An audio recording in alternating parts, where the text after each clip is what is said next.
While young American soldiers were being blown to pieces in Iraq, this guy was having a lot of fun. That's why it's personal with me. Please welcome the magnificent Vincent Bugliosi. In this book, you say that you would like to plant second thoughts in George Bush's head. I hate to quibble, but this presupposes that George Bush has had a first thought. No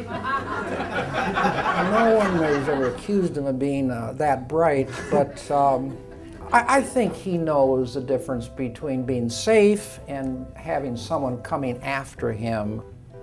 Until I see this guy sitting in an American courtroom being prosecuted for first-degree murder, but I'm not going to be satisfied. I want this guy to pay for what he's done. There's 1 million people in their graves right now. Who's fighting for them? Who's trying to bring about justice for them?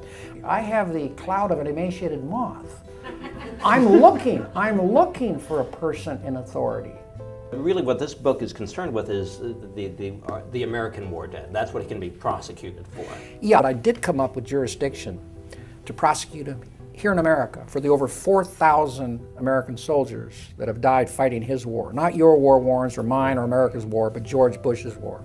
You talk about jurisdiction and that D.C. would be the way to go, but to me the sweet justice would that it be tried in Texas.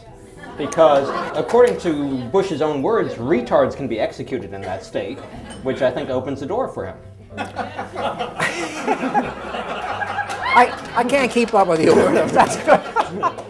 I don't think it's unreasonable to believe that there's at least one prosecutor out there, maybe many more, that's courageous enough to step forward and say, hey, this is the United States of America. And in America, no man is above the law. You make such a great case in this book. But I want to hear you make a case against yourself. Like, pretend you're Jerry Spence for a second. There's got to be something that you would fight against as the defense attorney. Oh, I can't even imagine such a scenario.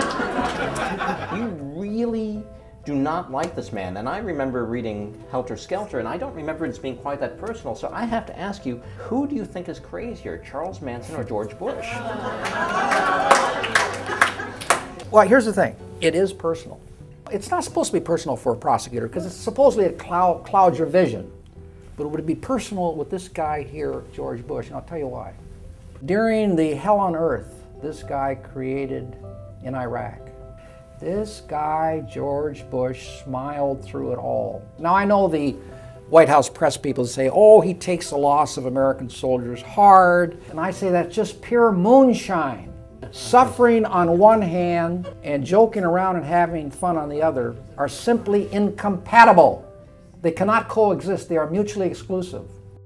Bush and his people have gotten away with thousands upon thousands of murders, and we, America, the American people, cannot let him do this.